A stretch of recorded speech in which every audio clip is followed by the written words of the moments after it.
Cosmology asks three precise questions. How was the universe made? How does it operate? And how will it end? For modern science, the answers are purely naturalistic. The Big Bang proposes an expanding singularity 13.8 billion years ago, followed by the Nebular hypothesis, where solar systems condense from vast clouds of gas and dust over deep time. The opening chapter of Genesis presents an entirely different set of answers. This text describes a universe built by a divine architect over 6 literal days. Notice the difference in execution.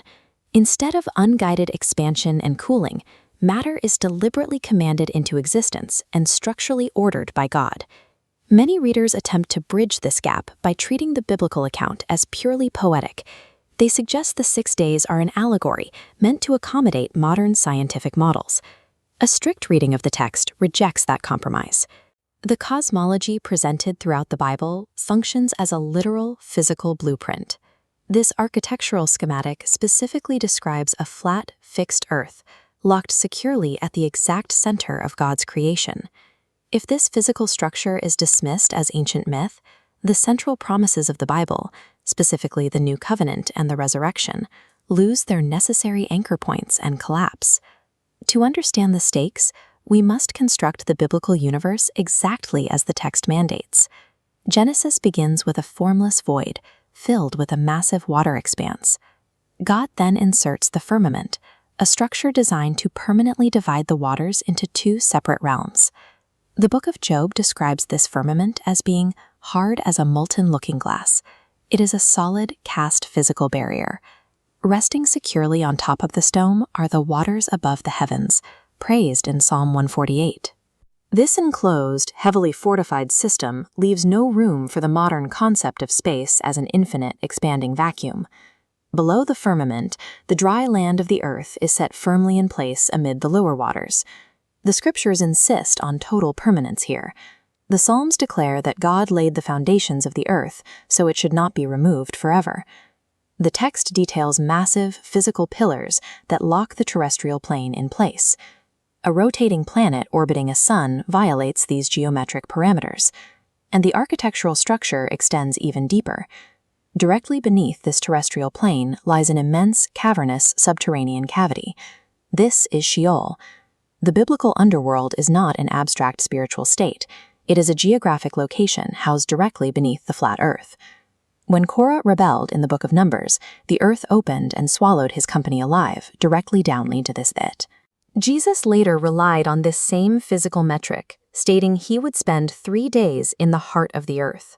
Heaven above the solid dome, an immovable earth resting on pillars, and Sheol below. This 3-tiered vessel is the strict framework God uses to order creation. The writers of the New Testament maintained this exact physical schematic. Paul's letter to the Philippians divides all of creation into 3 specific zones: beings in heaven, on earth, and under the earth. In the book of Jeremiah, the permanence of the New Covenant is measured directly against the stability of this physical architecture. God declares that he will only cast off his people if the foundations of the earth can be searched out beneath. The eternal security of the covenant is collateralized by the fact that these deep foundations exist and remain completely unsearchable by man.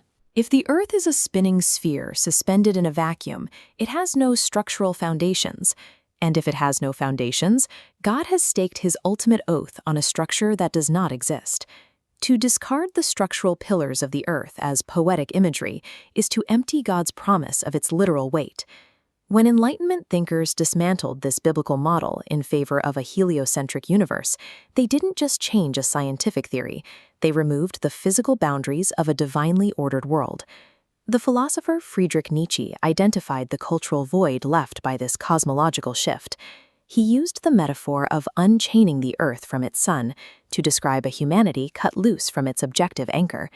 In Nietzsche's view, this left man drifting in a directionless vacuum.